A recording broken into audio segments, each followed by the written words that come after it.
confiance en toi, Jésus. Santo Lazame. Viens, Jésus. Guéris tes enfants. Guéris tes enfants. Guéris tes enfants. Guéris tes enfants.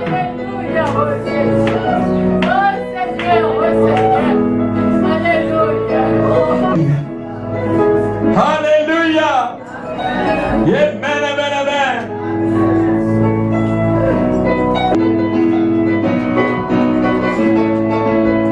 Mama, Tolo Yesu, Mama Yahweh, Tolo Mama, Tolo Yesu, Mama Yahweh, Tolo Yesu, Mama, Tolo Yesu, Mama Yahweh, Tolo Mama, Tolo Yesu, Mama Yahweh, Tolo Kinekise, Okesike Yesu, Mama, Mama Kwaname, Mama, Tolo Yesu, Mama Yahweh, Tolo Kinekise, Okesike Yesu, Mama, Mama Kwaname, Mama, Tolo Yesu, Mama Yahweh, Tolo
Tango bitume bimakie, sali la bangato bangae, echila lukuri bangate, mwana isaita sali, kongo na yele Daudi, yele azana mafuta oye papa koliate, oye koke isakaye, mama shilo,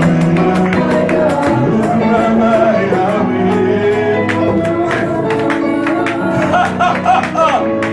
Amen. Oh. Tango bitumbe bimakie, saula mangajo bangae, amla lupi bangate, wana ya kuta azali, mungu na yende Daudi, yende azana mafuta, oya kupapa oliate, oya kupisa kaye.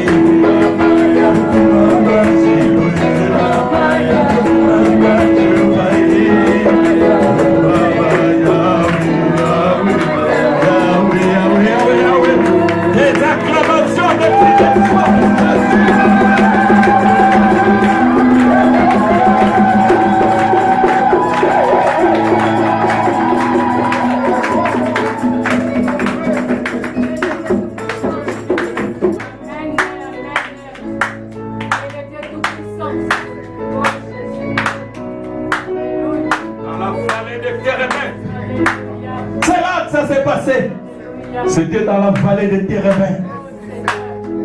Il y avait deux armées. L'armée des Philistins et l'armée d'Israël. Les géants de la famine commençaient à trembler. Son nom est Saül. Qu'est-ce que nous allons faire pour notre fille? Qu'est-ce que nous allons faire pour notre enfant? Ils ont commencé à trembler. Ils ont commencé à crier. Mais une voix est sortie des rangs. C'était Abner, le neveu de Saül. Il a parlé aux généraux d'Israël. Il dit: ne craignez pas. Il y en a un dans la maison d'Isaïe. Il a reçu l'huile d'onction. Il a reçu les 5 pierres de David. Il a reçu les 5 pierres du nom de Jésus. Capable de renverser les démons. Mes amis, l'ange du Seigneur est là. Il est ici. Je ne sais pas ce qu'il peut faire, mais il est là.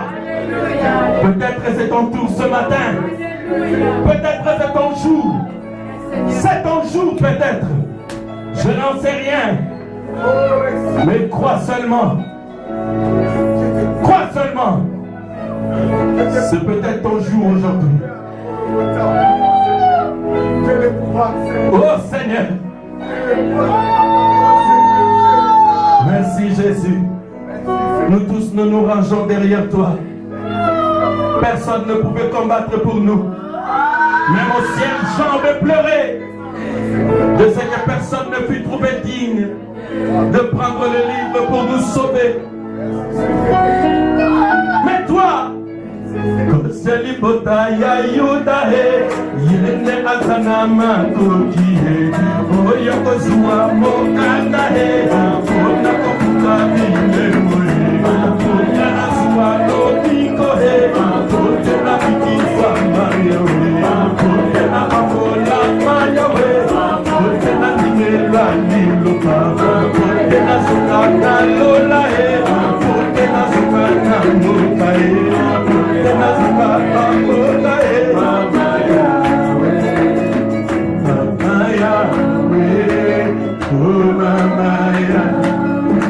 Merci Seigneur Jésus-Christ.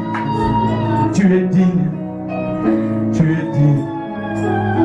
Tu es digne. Gloire à toi, Père. Hommage à toi. Magnificence à toi. Tu es digne. Tu es digne. Merci Jésus. Dieu Tout-Puissant, nous te remercions et te bénissons, Père, pour toutes choses que tu ne cesses de faire parmi nous. Viens Jésus, à Accorde-nous en ce jour la grâce d'être simplement frais devant toi. Bénis-nous, Seigneur. Bénis nos âmes. Oins-nous, Père. Bénis nos cœurs. Au nom de Jésus-Christ, nous te faisons la place. Et nous prions que tu conduises régnant du début à la fin. Bénis toute chose qui sera faite, dite derrière cette chair. Nous laissons tout à toi. Au nom de Jésus-Christ. Dans la biseau des branamistes. Nous ne sommes pas des branamistes. Nous sommes des chrétiens. William Branham est un prophète. Le messager de cet âge qui est venu avec un message qui nous a révélé Jésus-Christ. Amen. Donc c'est le retour à la Bible. Et ceux qui ne nous aiment pas ou ceux qui aiment nous critiquer, ils nous appellent des branhamistes, mais nous ne le sommes pas. Donc c'est un peu ça. Alors on m'a dit que vous habitez où, à Alost? Non, j'habite près d'Alost, mais moi j'habite à Fliegen, dans les Brabants flamands. Ah, dans les Brabants flamands. Oui. Ah, ça va. Vraiment, que Dieu nous bénisse. Nous sommes ici réunis. Nous allons bientôt écouter la parole. Levons-nous.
Dieu Tout-Puissant, nous ne pouvons que lire les textes, Seigneur. Mais le contexte, c'est toi qui peux nous donner cela, Seigneur. Voilà pourquoi te demandons, Seigneur, de descendre, Père de gloire, et de nous expliquer ta parole d'une manière précise, Seigneur, afin que nous ayons la force de nous préparer, Seigneur, à ces temps où nous vivons, Seigneur Jésus. Nous voyons comment les démons sont venus de nous attaquer, Seigneur. Et Père de gloire, nous avons besoin que tu puisses nous donner des tactiques, comment nous pouvons combattre ces démons, Seigneur.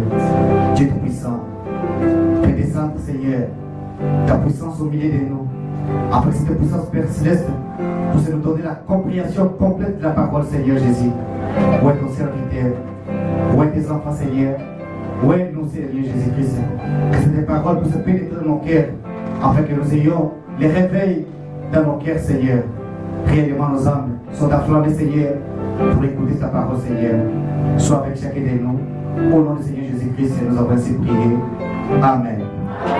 Dans le chapitre 2, nous lirons depuis le verset 1 à 7. Apocalypse chapitre 2.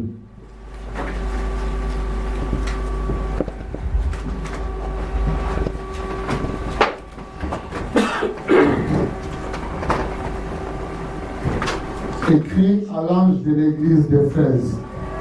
Voici ce que dit celui qui tient les 7 étoiles dans sa main droite, celui qui marche au milieu des 7 chandeliers d'or. Je connais tes œuvres, ton travail et ta persévérance. Je sais que tu ne peux supporter les méchants, que tu as éprouvé ceux qui se disent apôtres et qui ne le sont pas, et que tu les as trouvés menteurs, et que tu as de la persévérance, que tu as souffert à cause de mon nom, et que tu ne t'es point lassé. Mais ce que j'ai contre toi, c'est que tu as abandonné ton premier amour. Souviens-toi donc d'où tu es tombé, répands-toi et pratique tes premières œuvres. Sinon je reviendrai à toi et j'ôterai ton chandelier de sa place, à moins que tu ne te répandes. Tu as pourtant ceci, c'est que tu es les œuvres des Nicolaïtes, œuvres que je hais aussi. Que celui qui a des oreilles entende ce que l'Esprit dit aux églises. À celui qui vaincra, je donnerai à manger de l'arbre de vie qui est dans les paradis de Dieu. De prendre l'ouverture du premier scoop.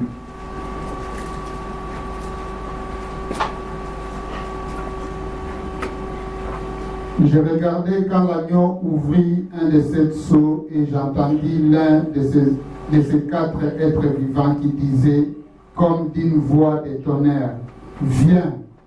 Je regardais et voici parut un cheval blanc. Celui qui le montait avait un arc. Une couronne lui fut donnée et il partit en vainqueur et pour vaincre. Quand il ouvrit le second sceau, Non, juste le premier sceau. Que le Seigneur ajoute des bénédictions à la lecture de sa parole. Amen. Veuillez vous asseoir.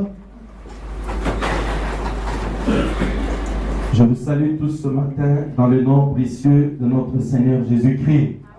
Amen. Donc nous commençons. Ah oui. Oui, frère Peter, tu vas me rappeler après la réunion.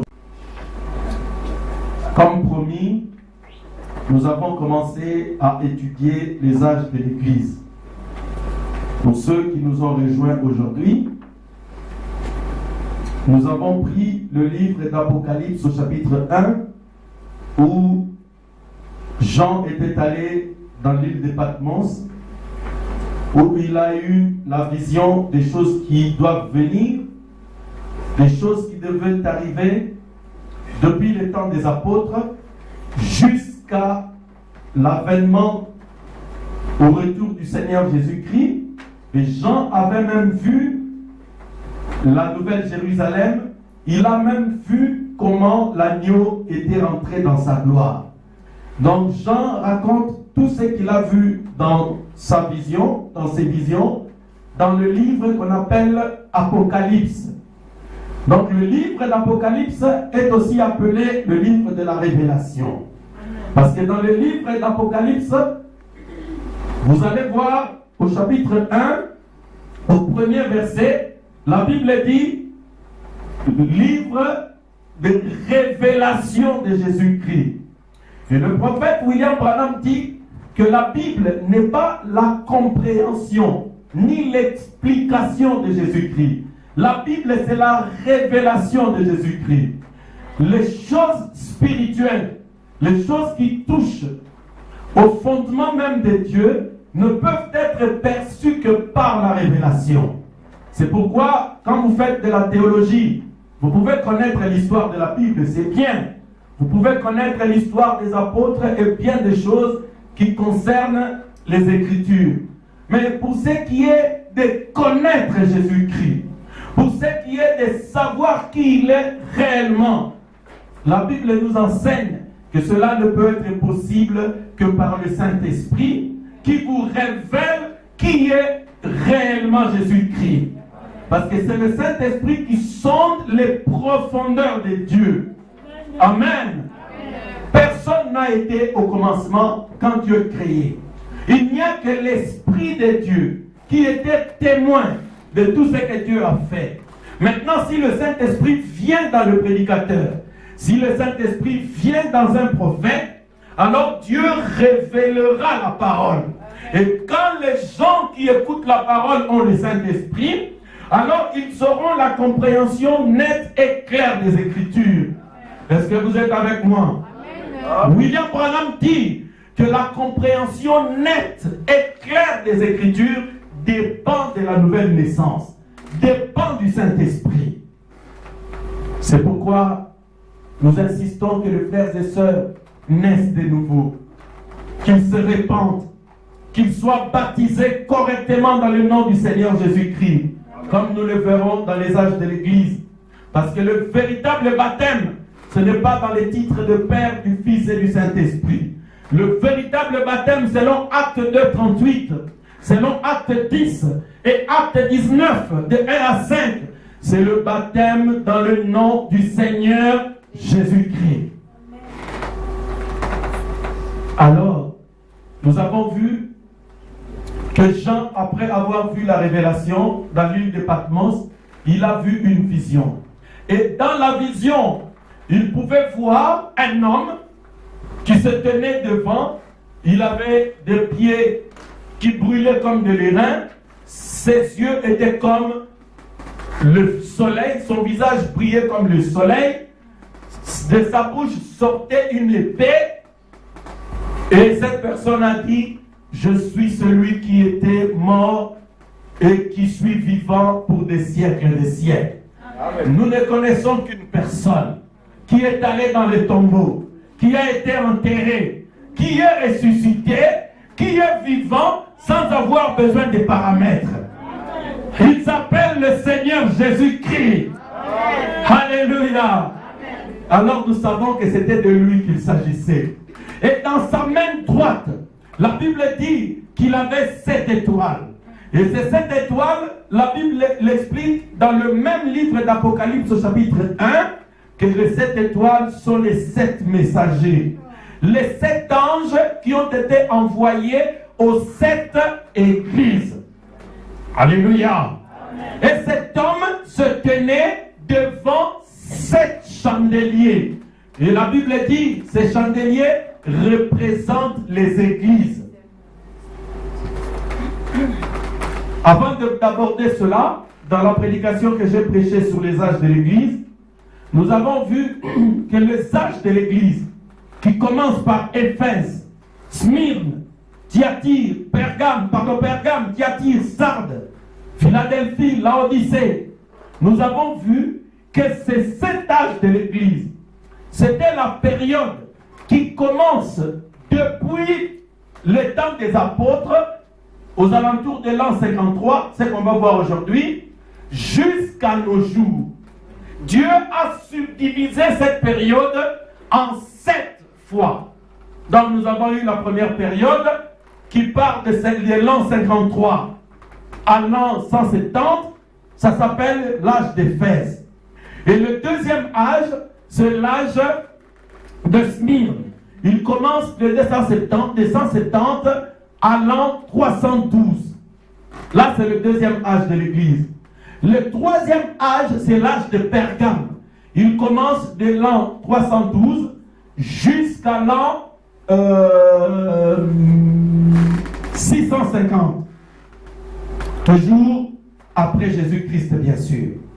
Et ensuite vient l'âge de Sardes qui commence de 650 jusqu'à 1520. Alors, l'âge de Sardes commence de 1520 jusqu'à 1750. Et l'âge de Philadelphie commence en 1750 jusqu'à 1906. Et vous allez retenir que 1906, c'était l'année où le Saint-Esprit est descendu sur la terre, où il y a eu l'effusion du Saint-Esprit depuis le temps des apôtres. Et c'était à Azusa Street, à Los Angeles, et c'était dans une église de Noirs. C'était là la naissance du mouvement pentecôtiste. Et c'était ça qui marque le début de l'âge de l'Odyssée. L'Odyssée, c'est l'âge dans lequel nous sommes en train de vivre. Alléluia. Je montrerai par la Bible, par les Écritures, que l'Odyssée, c'est le dernier âge.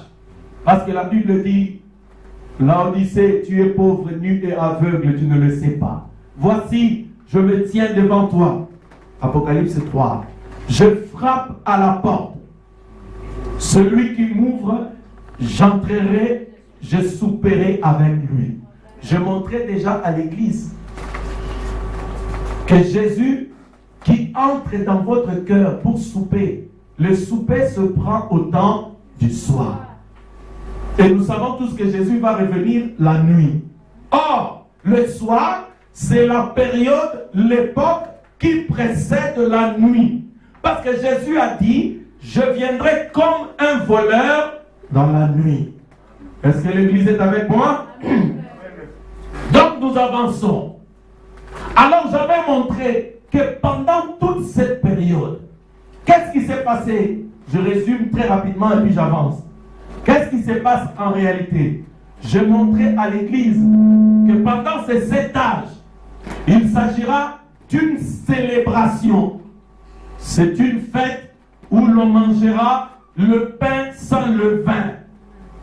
Pendant les 7 âges de l'église, pendant les 7 périodes, nous avons vu qu'il était question de manger le pain. Et le pain, c'est la parole de Dieu. Jésus a dit, je suis le pain de vie.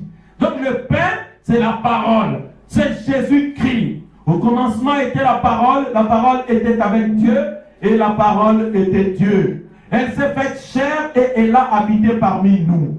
Donc depuis l'âge d'Éphèse, en 53, jusqu'à nos jours, dans cette fête, il nous a été demandé de manger Jésus, qui est la parole. Est-ce qu'on peut manger Jésus? Amen. Oh non, vous devenez des sorciers. Pourquoi est-ce qu'on doit manger Jésus? Non, c'est Jésus lui-même qui a dit qu'on pouvait le manger. Jésus a dit, celui qui ne peut manger de mon corps, ni boire de mon sang, il n'aura pas la vie éternelle. Et nous savons que manger Jésus signifie manger la parole. Et la parole que vous devez manger, mon frère, ma soeur, il devait être sans levure, sans levain. La levure, ce sont des histoires qu'on ajoute à la pâte pour que la pâte gonfle et fabrique beaucoup de beignets.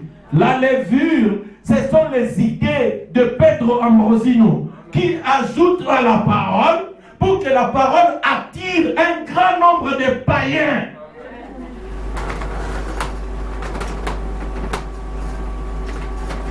Si vous prenez Exode, chapitre 14, non, chapitre 12, depuis le verset 14 jusqu'au verset 21, la Bible dit, quand les enfants d'Israël sortirent de l'Égypte, le Seigneur leur dit, vous célébrerez la Pâque, vous mangerez le pain sans levain, pendant 7 jours. Et pendant ces 7 jours, personne n'a le droit de prendre le pain et de mélanger avec quelque chose. S'il le fait, il sera retranché du milieu du peuple. Alors nous avons vu que c'était le type de la parole. Parce qu'Israël était sorti de la délivrance. Parce qu'il avait eu sa délivrance, l'Éternel lui a dit d'observer 7 jours de fête.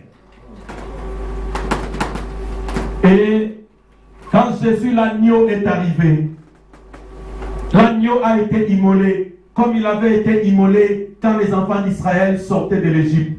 L'agneau a été immolé vers l'an 33 de notre ère.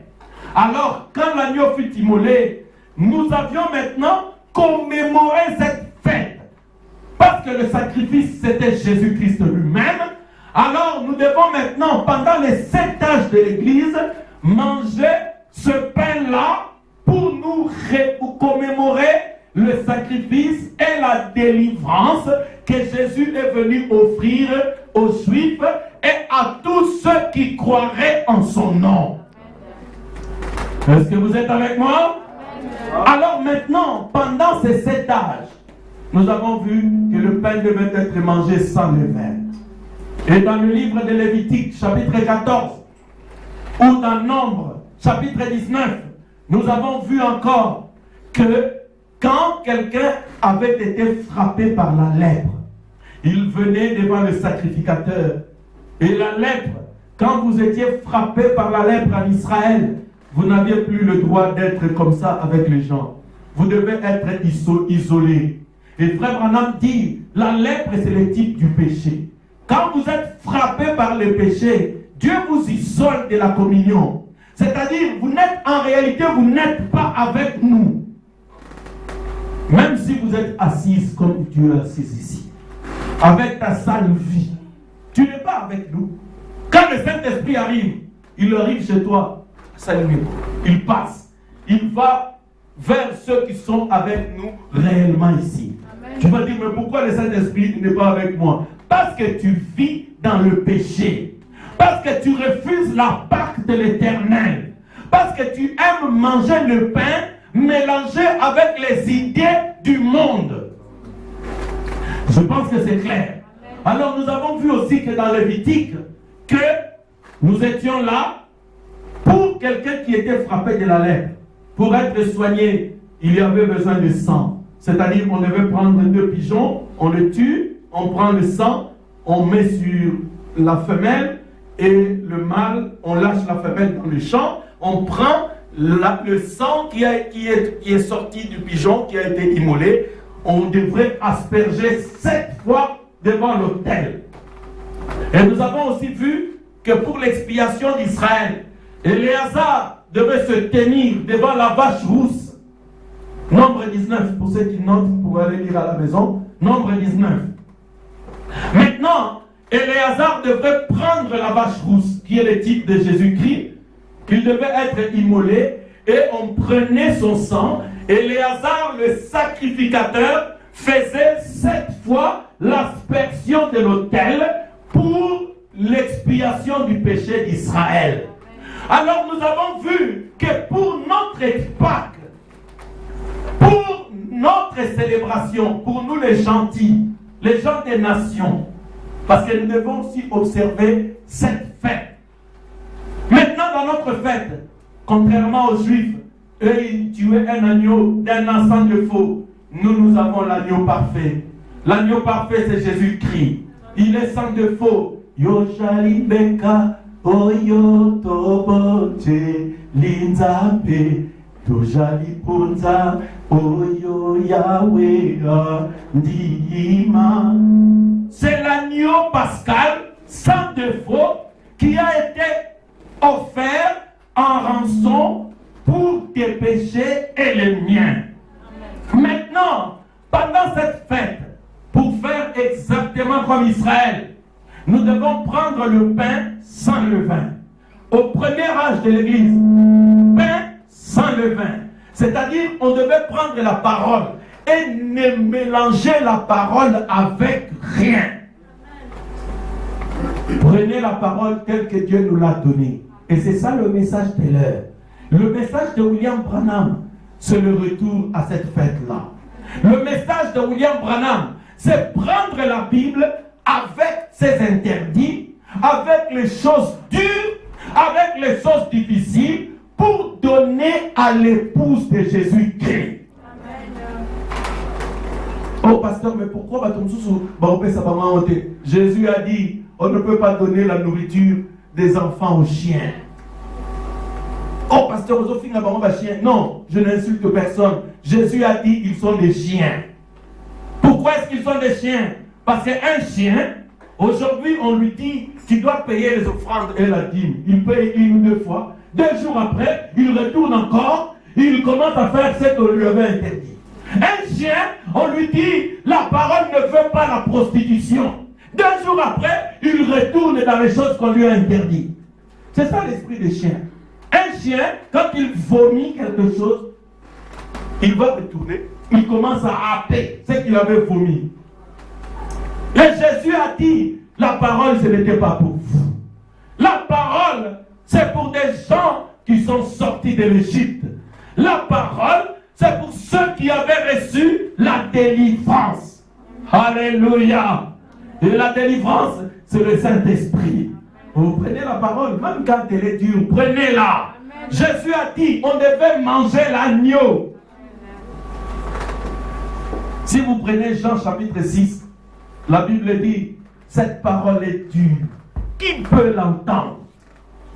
Mais moi et Pierre, nous avons dit, Seigneur, à qui irions-nous? Toi, tu as les paroles de la vie éternelle.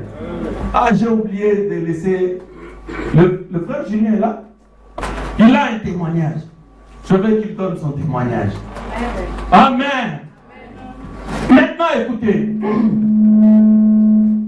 Nous avons vu maintenant que Jésus, selon Hébreux chapitre 3, la Bible dit Jésus est devenu notre souverain sacrificateur. Donc Jésus qui a été fait souverain sacrificateur. Qu'est-ce qui s'est passé?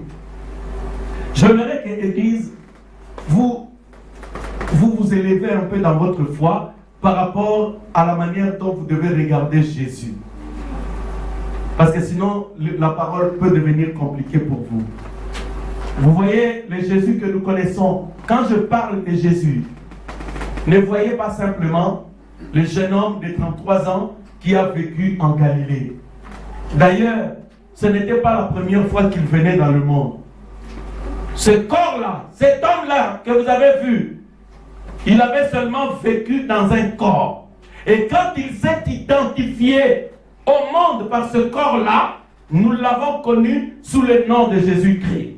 Pourquoi le nom de Jésus? Parce que Jésus a dit, je viens au nom de mon Père. Donc le nom de son Père, c'est Jésus. Et comme les fils et les filles portent le nom de leur Père, alors nous savons que le Père s'appelle aussi Jésus. Quelqu'un peut dire Amen à cela? Amen. C'est pourquoi quand on parle de Jésus, Jésus ce n'est pas seulement celui qui marchait en Galilée. Jésus, c'est celui qui était dans la colonne de feu quand il marchait au-dessus des enfants d'Israël. Jésus, c'était celui qui était apparu à Paul sur le chemin de Damas. C'est lui qui était dans la colonne de feu quand il a dit, Saul, pourquoi me persécutes-tu? Quand on lui a dit, qui es-tu? Il a dit, je m'appelle Jésus. Et c'est pourquoi le Jésus dont je vous parle, il n'est pas resté en Galilée. Il est peut-être mort à Galilée, mais il est ressuscité ici à Liège. Alléluia. Je vous parle d'un Jésus qui est vivant. Jésus, alléluia. Pas le Jésus de demain. Le Jésus qui s'appelle Je suis. Est-ce que l'Église peut comprendre cela? Alléluia. Et ce Jésus-là, il est mort, il a repris son corps, il est allé au ciel, il a pris son corps, il l'a laissé devant l'autel pour l'expiation de nos péchés. Il est sorti encore de ce corps, il est rentré dans la colonne de feu et il est descendu au jour de la Pentecôte. Alléluia. C'est le même Jésus qui a dit aux apôtres, je serai en vous et même avec vous. C'est le même qui est en vous aujourd'hui et c'est le même qui est à côté de moi comme l'ange de l'Éternel. Alléluia. Maintenant, si vous prenez ce Jésus-là, c'est lui qui est devenu aujourd'hui le souverain sacrificateur. Alors, ce Jésus-là, qu'est-ce qu'il fait? Il prend le sang qui est sorti de ce corps, qui a été immolé, son corps. Il prend le sang, parce qu'aujourd'hui il est esprit. il prend le sang et il viendra faire 7 fois l'aspersion. Il fera une goutte pour l'âge d'Éphèse, une goutte pour les 170 à 312 pour l'âge de Smyrne, une goutte pour l'âge de Pergame, une goutte pour l'âge de Thyatire, une goutte pour l'âge de Sardes et une grosse goutte pour l'âge de Laodicée. Est-ce que c'est clair? Parce que dans cette fête-là, il fallait le pain et il fallait le sang. Il fallait le sang pour sauver le monde de la lèpre. Maintenant, les 7 âges de l'Église, pour être plus clair encore, donc c'est une période où l'épouse devant manger du corps et devant boire du sang. Et le corps de Jésus, ça a toujours été le message de votre temps. C'est-à-dire au temps de Paul, Paul avait un message. C'est ce qu'on va voir maintenant parce qu'on étudie l'âge d'Éphèse. Maintenant, j'avais vu, on avait déjà lu dans la prédication l'âge d'Éphèse, au paragraphe 43, que l'Église a commencé à la Pentecôte. Je crois que c'est clair. C'est là où l'Église a commencé.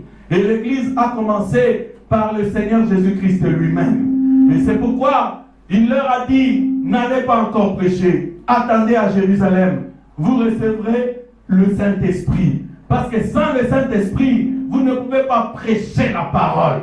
Sans le Saint-Esprit, pas maman va en avoir pasteur, si tu me parles, on ne payera plus les offrandes. Je m'en fous de vos offrandes. Jésus-Christ prendra soin de moi. Amen. Alléluia. Il prendra soin de son Église. Amen. Vous devez le savoir. Amen. Allez, on va continuer. Amen.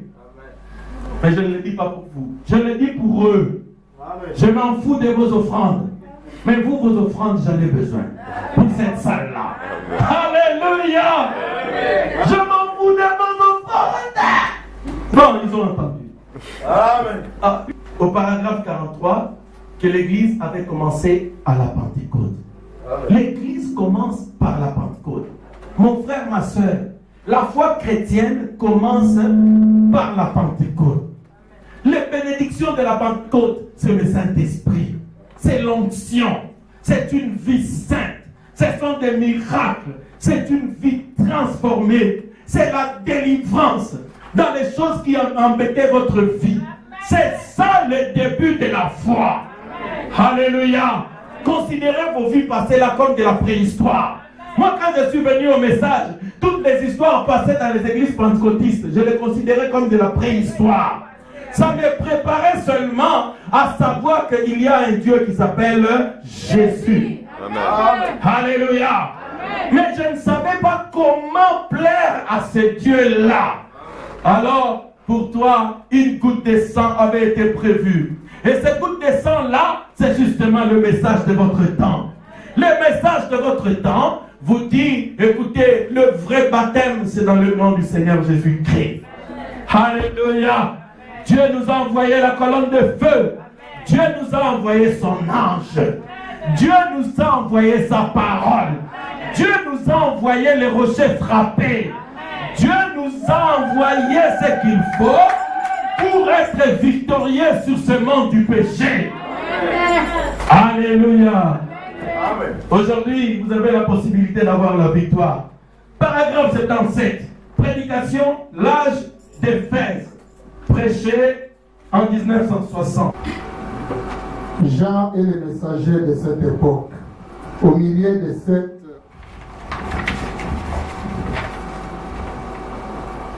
cette lampe d'or marche Jésus-Christ, le Dieu Tout-Puissant. Que fait-il? Il n'a pas dit qu'il marchait avec une seule lampe. Il marche au milieu de toutes. Qu'est-ce que cela montre? Qu'il est le même Dieu hier, aujourd'hui et éternellement. Et dans chaque âge d'église, pour chaque croyant, il vient avec le Saint-Esprit pour chaque âge et pour chaque personne. Il est le même hier, aujourd'hui et éternellement. Je suis resté ici des jours et des jours sous l'inspiration. jusqu'à ce que je sente le Saint-Esprit descendre sur moi et me oindre pour cela. C'est pourquoi je sais, ces hommes-là que j'ai connus par révélation pour être les anges de l'Église avaient le même ministère que Paul avait au commencement. Et ce ministère ne peut pas changer. Il doit rester celui de Pentecôte du début jusqu'à la fin. Accord avec lui. Mais étant le messager prophète de cet âge, par révélation, Dieu lui a montré tous les messagers de cet âge, des 6 âges qui étaient venus avant lui. Est-ce que vous êtes avec moi? Amen. Frère Branham dit, comment il a su que ces gens, ce sont des messagers? Il dit parce qu'ils avaient le même ministère que Paul. Ah oui, hein? Paul, c'était le début de l'Église. Maintenant, si tu veux être un prédicateur, vérifie si ta prédication ressemble à celle de Paul. Si tu commences à t'écarter de la prédication de Paul, tu peux être un faux messager, un faux prophète. Oh, Paul a dit, les femmes ne doivent pas prêcher, mais moi je dis, vous pouvez aller prêcher. Faux prophète. Je vais vous montrer par les Écritures que ce sont des faux prophètes. Parce qu'ils s'écartent de ce qui a été dit au commencement. Que tu sois Paul. Paul lui-même a dit, quand bien même moi, Paul, je reviendrai pour vous dire, oh ma camarade, alors que je sois maudit. Parce que ces choses-là, il s'est écrit et ça restera écrit. Ce qui est écrit est écrit. On avance. Écoutez maintenant. Le prophète dit que ces noms-là, Paul, Irénée, Colomban, Martin Luther, Wesley, Dieu lui a donné tous ces noms-là par révélation. C'est-à-dire Irénée, c'est quelqu'un qui avait vécu en France. Il est mort vers l'an 206. Je suis allé voir sa tombe quand je suis allé à Lyon, parce qu'il était évêque à Lyon. C'est un homme qui avait prêché le même évangile que nous prêchons ici, qui était accompagné des signes, des miracles, et il a été martyr. Il avait été rejeté. Souvenez-vous qu'au paragraphe 45, 41, Frère Branham dit, l'Église a toujours été les balayures du monde. Les gens rejettent toujours la véritable Église de Jésus-Christ. Après lui, il y a eu Colomban, Martin. Tous ces messagers-là, ils avaient eu le même ministère que Paul. C'est ce que Frère Branham dit. Je vois que c'est clair pour chacun de nous. C'est pourquoi même Frère Branham dit, quand il est allé de l'autre côté, il a fait une expérience. Il est mort et Dieu l'a pas, il était mort, Dieu l'avait ravi. Il est allé voir ce qui se passe dans le monde où vont les gens quand ils dorment. Il a demandé, les gens disaient, oh précieux, notre précieux frère Branham. Il dit, mais tous ces gens-là, il dit, oui, ce que vous avez prêché. Et ces autres-là, il demande, où sont les gens que Paul avait prêché? Il dit, ils sont là. Il dit, ah, ceux de Paul sont rentrés. Oh, si ceux à qui Paul a prêché la parole de Dieu sont rentrés, les miens rentreront aussi. Parce que moi, j'ai prêché exactement comme Paul. Amen. Alléluia.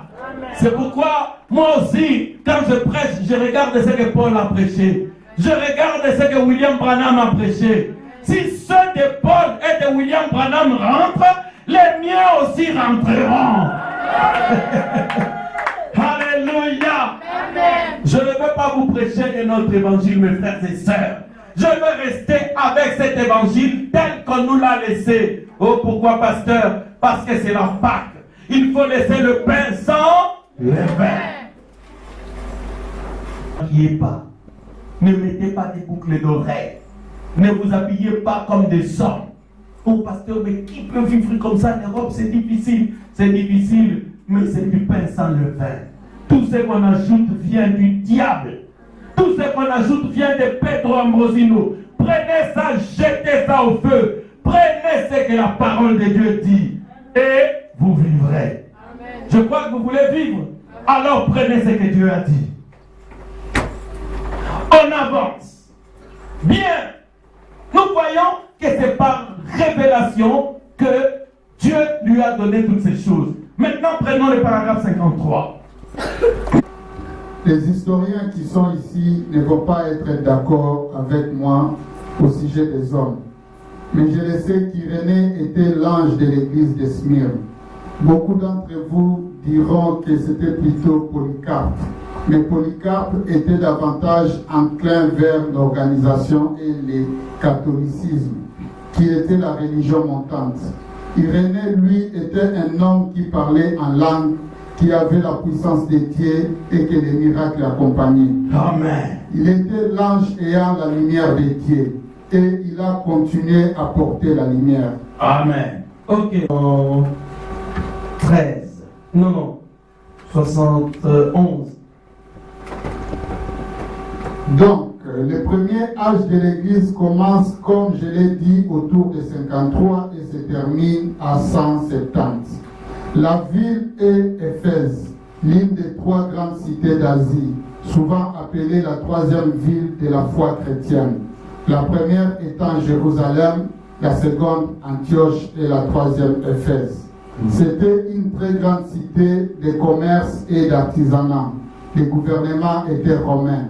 On parlait les Grecs, les historiens croient que Jean, Marie, Pierre, André et Philippe y furent tous enterrés. Éphèse était connue pour sa beauté. Oui, tu peux prendre 72 aussi. Le christianisme à Éphèse se trouvait là où vivaient les Juifs et il fut fondé vers 53 ou 55. Il y fut implanté par l'apôtre Paul. Plus tard, Paul passa 3 ans à Éphèse. L'enseignement de Paul eut une grande influence sur les croyants d'Éphèse. Ensuite, Timothée fut le premier évêque de l'église d'Éphèse.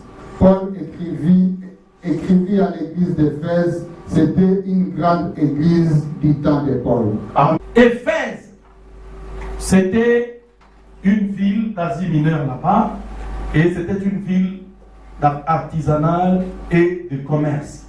Et c'était la 3e ville par rapport à la foi, c'est-à-dire Jérusalem étant la première, là où la parole était annoncée, ensuite Antioche, et puis c'était Éphèse. Et la Bible montre que cette église a été établie par Paul.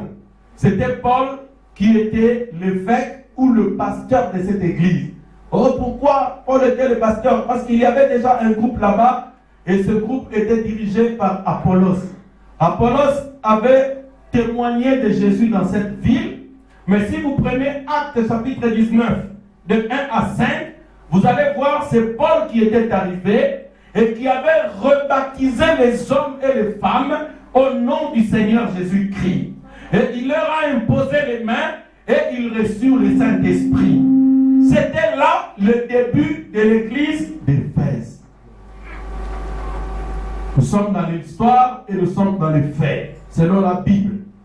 Maintenant, regardez, Paul a enseigné à Éphèse et après lui, il a établi Timothée comme évêque. Parce que Paul allait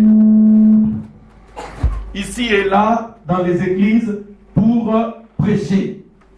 Mais c'était lui le messager de cet âge-là.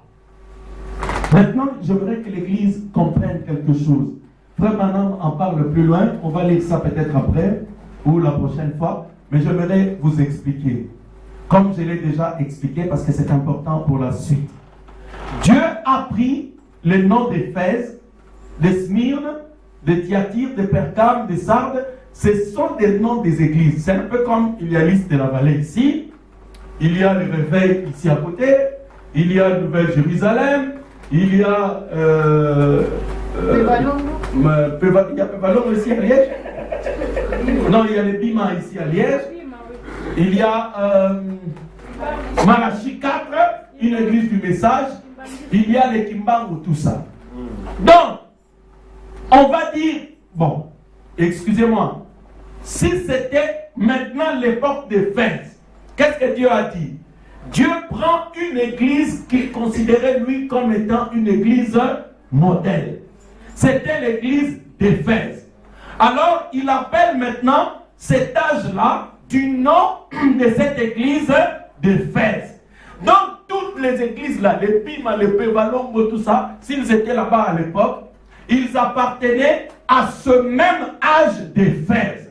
Donc, dans l'âge d'Éphèse, il y avait une véritable vigne qu'on appelle l'église d'Éphèse. Est-ce que vous comprenez cela? C'est un peu comme ici, on va dire, on va prendre une église modèle. Bon, choisissez, c'est quoi une église modèle pour vous? Lys de la vallée. Lys de la vallée. Ah, ça va. On prend Lys de la vallée. Alors, c'est comme si Dieu dit, ça, c'est l'âge de Lys de la vallée. Amen. Maintenant, Dieu prend cet âge, il dit, le messager de cet âge, bon, je ne suis pas messager, hein, c'est pour des raisons de pédagogie. Le messager de cette église, c'est Franck. C'est lui qui a commencé cette église. Alors, si Franck est le messager de cette église, d'ailleurs, j'ai pris un exemple et je commence à me diriger vers quelque chose qui est vrai. Un jour, je suis allé dans une maison, j'ai rencontré une femme blanche. Elle m'a dit, non, je suis allé dans toutes les églises à Liège, mais je ne vois pas Dieu. Je ne comprends pas. Mais je vois dans celle-ci, il y a un peu d'enseignement, mais je vois les désordres. Je vois ici, il n'y a pas d'onction. Je vais ici, je ne comprends pas. Moi, je venais de commencer. C'était en 2008. Je lui dis, madame, moi, je ne sais pas ce que vous cherchez, mais allons chez moi, parce qu'elle m'avait aidé à traverser. Je suis allé acheter des histoires là-bas, quelques factures. Je suis retourné, j'avais laissé ma femme à la maison. Quand elle m'a vu traverser, elle m'a aidé. J'ai dit, bon, accompagne-moi jusqu'à chez moi. Comme vous m'avez aidé à traverser, je vais vous présenter à ma femme. Nous sommes montés. En arrivant, comme nous les chrétiens, quand tu sors de chez toi, quand tu rentres, prie toujours le Seigneur. Parce que les esprits t'ont suivi, tout ça, tu dois les repousser pour garder ta maison pure. Amen. Oh, mon père, mon père, oh, mon papa, oh, mais toi, où est-toi, ah, moi, ah, ouais, et puis tu dis, bon, prions le Seigneur. Oh, Seigneur, il n'y a pas Wabili. Moumani, vous n'êtes pas mon fils. Mudina wa Yesu. Ah. Hein? Mudina wa Yesu. Mudina wa Yesu. Hein? Par c'est quoi? Pardon?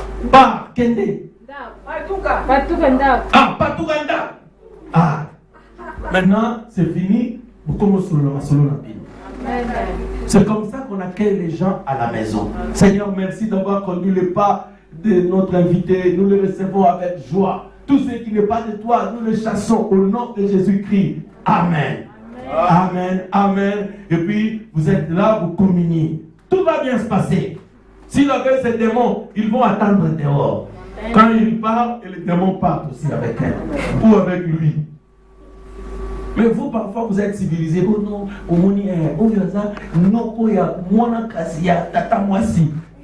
donc, c'est la raison pour laquelle vous ne devez pas prier quand il est là. Oh, complexé. Tu as honte de ton Jésus. Comme j'avais été reçu par quelqu'un de la famille ici à Liège. Alors, chaque fois que j'allais chez elle, elle priait. Parce que quand elle vient chez moi, on prie. Alors, un jour, je vais chez elle. Oh. Moi, j'attends 1 minute, on ne prie pas. 2 minutes, on ne prie pas. 4, 5, 6. Ah. Je dis, mais qu'est-ce qui se passe ici? J'ai dit, bon, ton monde est là. Et puis, j'ai dit, mais tu peux prier. Alors, elle a prié, elle a prié. Il avait un amant à la maison chez lui. Alors, l'amant lui a regardé. Oh. Il dit, ah, on a un bac. Ah, c'est moi, oui, mais non, bac. Ah, mais ça me surprend. Tu n'as jamais prié avec moi ici. Nakangi.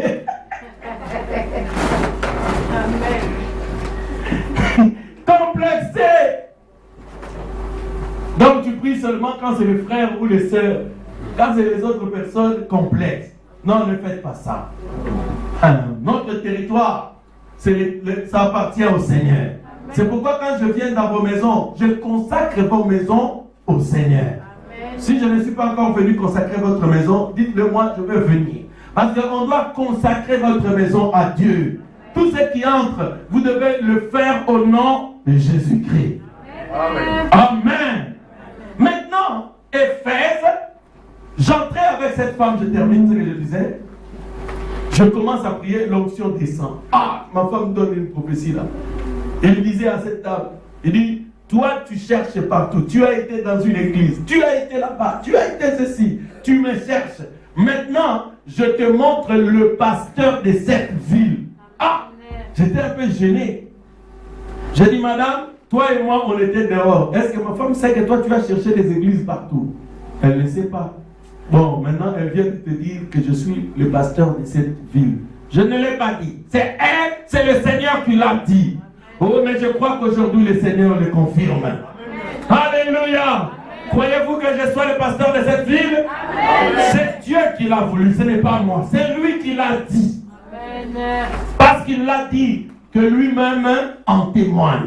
Amen. Amen. Parce que les paroles de Dieu ne passeront pas. Les cieux et les terres passeront, mais ces paroles ne passeront jamais. Amen. Amen.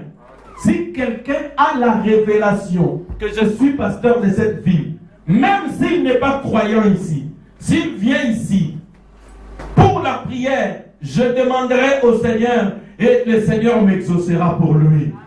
Parce qu'il a honoré une parole de Dieu pour sa ville, pour son époque et pour la circonscription dans laquelle il vit. Amen. Amen. Maintenant, regardez, l'âge d'Éphèse, c'était comme ça. Donc, l'église d'Éphèse avait été fondée par Paul. Et Frère Branham dit, c'est par la révélation que Dieu a désigné Paul comme étant le messager de cette église. D'ailleurs, si vous prenez la Bible, vous allez voir que Paul n'avait pas seulement enseigné à Éphèse. Paul envoyait même ses enseignements à Corinthe, à Éphèse, à Colosse, à Philippe, à Thessalonique et dans beaucoup de villes, même à Rome. Je crois que c'est la vérité, non? Parce que nous avons Romains, Thessaloniciens, ce sont des lettres que Paul écrivait à tout ce monde-là. Donc, au commencement de l'Église, les gens avaient la Torah, qui était la Bible. Les gens avaient les évangiles, Matthieu, Luc, Jean, où l'on parlait de Jésus. Les gens avaient les livres des actes. Mais les gens pouvaient aussi prendre, ça c'est quoi? L'épître aux Colossiens. Les pasteurs de ces époques-là, ils pouvaient ouvrir la Bible et dire, ok, la Bible dit, nous allons lire la parole. Ils commencent à lire. Au commencement, Dieu créa les cieux et la terre. Amen, amen. Il commence à prêcher. Il dit, l'apôtre Paul dit, Dieu, Jésus est le même, hier, aujourd'hui et éternellement. Ouah. L'apôtre Paul dit, une femme ne doit pas prêcher. Ouah. Est-ce qu'on pouvait prêcher comme ça? Amen. Mais c'était difficile à l'époque. Paul, Paul, pourquoi Paul a Paul a sa main. Paul a sa main. Paul dit. Oh, Paul dit. Si Paul était le messager de cet temps-là, et pourquoi aujourd'hui, Frère Branham ne peut pas en Bako? Pourquoi Frère Branham ne peut pas en Bako? Frère Branham va en Bila. Dis-leur que Jésus-Christ est entré dans la colonne de feu et il est le messager de l'Alliance aujourd'hui. C'est une parole dite par Frère Branham. Vous pouvez dire Amen? Alléluia. Au temps de Paul, on disait Amen. Aujourd'hui, on dit aussi Amen. Je vois que vous comprenez pourquoi. Amen. Paul, il y a un caractère, il y a la même net Moussoukou ou bien Mundong. Oui, c'était un homme. Parce qu'il est... Je vais conclure parce que le temps, on est entré. Donc vous voyez Éphèse, comment était l'église à l'époque. Alors nous sommes d'accord que l'église a commencé à la Pentecôte.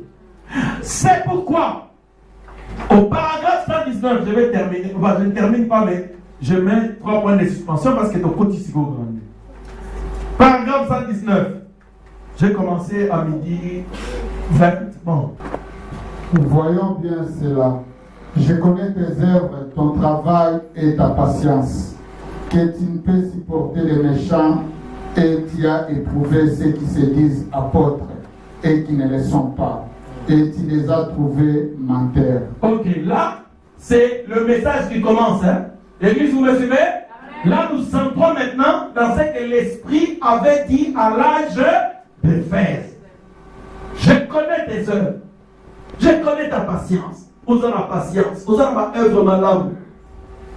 Je sais comment tu n'as pas supporté les gens qui se disent apôtres, mais qui ne le sont pas. Oh apôtre Petro Ambrosino. Oh apôtre Soginani. Oh apôtre Soginani. Oh archibishop. Toi qui étais dans l'église d'Éphèse, rempli de cet esprit, tu savais comment éprouver tous ces apôtres. Et tu les as trouvés menteurs. Frère Branham, comment est-ce qu'ils ont fait pour prouver que ces gens étaient menteurs? Paragraphe 120. Donc, les chrétiens de cet âge-là, comme on va voir dans la suite, ils avaient aussi des défauts. On va voir leurs défauts dans la suite de la lettre. C'est que l'Esprit a dit. Mais Dieu dit, il connaît leurs œuvres. C'était des gens patients. Ils sont là dans la parole depuis 5 ans, 6 ans. Ils attendent des promesses que Dieu avait données qui ne sont pas encore accomplies. Mais ils aiment quand même Jésus. Dans les froids, dans les problèmes, dans la maladie, ils sont toujours là pour adorer le Seigneur. C'est une grande qualité qu'ils avaient en Éphèse. Parce qu'ils avaient reçu le Saint-Esprit. Je crois que ceux qui reçoivent le Saint-Esprit deviennent des gens patients. Mais ils ont une autre qualité que moi je considère comme une super qualité. Quelle est cette qualité? Ces gens, quand quelqu'un venait avec les discours, ils parlent. Oh non, moi je dis que les femmes doivent prêcher. Eux, ils ouvrent la Bible. 1 Timothée 2, 9. Je ne permets pas à la femme d'enseigner, ni de prendre l'autorité sur l'homme. Écoute, Pedro Ambrosino, ce que tu as dit là-bas, c'est un mensonge. Oh, mais non, c'est parce que c'est contraire à ce que la Bible dit. Simplement. Simplement. Ok, moi ça faire un jour, maquillage, des histoires. Là, c'est surtout les femmes. Hein. Quand il se dispute avec son mari, église et le mari, église comme église Nabino. Église Nabino, quand Dieu bénit, vous donne l'argent. Église Nabino, ça. Mais quand la parole sort, et comme dit, église Nabino. Amen. C'est bien. Problème est ça. Église Nabisonios. Amen. Ah, quelqu'un peut dire encore église Nabisonios. Amen. Moi aussi je dis ça. Amen. Église Nabiso. D'accord. On a terminé. On va prendre acte 10 pour terminer. Vous allez voir ce que les chrétiens de l'époque faisaient. C'est pourquoi Bino le Lobazo pose à Bino. Parce que Bino Moko, vous voulez qu'on vous ment. Oh, $10 yaka. Au nom de Jésus, des mots sont aucun de pays. Bon, tu as 50.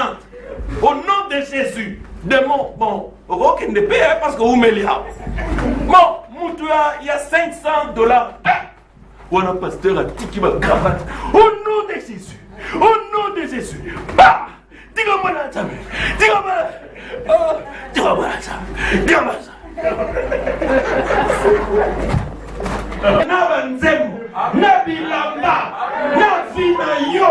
Nous regardons tout.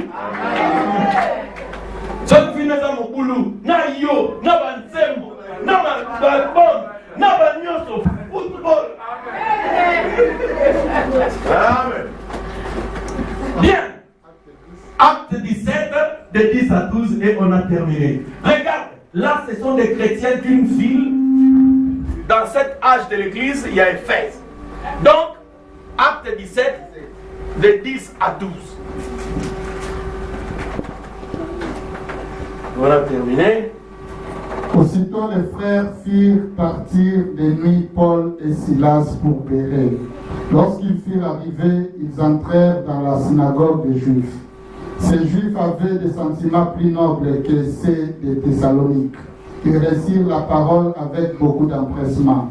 Ils examinaient chaque jour les Écritures pour voir si ce qu'on leur disait était exact.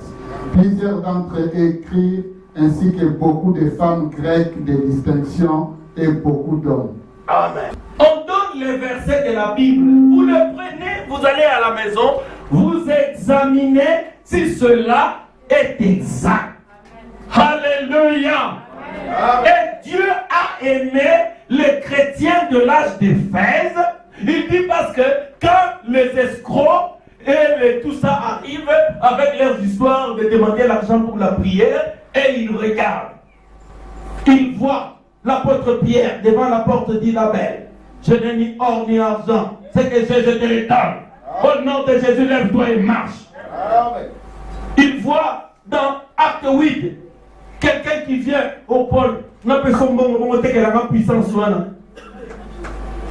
Parce que tu as cru que la puissance de Dieu s'acquérait à prix d'argent. Que tu sois maudit avec ton argent. Mais c'est ce que la Bible dit. Mais bon, prédicateur n'a pas dit. Je suis un chrétien de Bérée, de l'âge d'Éphèse. Alléluia. Et cet esprit-là, nous devons l'avoir dans l'âge de la Odyssée. Nous devons examiner chaque chose selon les Écritures. Que Dieu vous bénisse.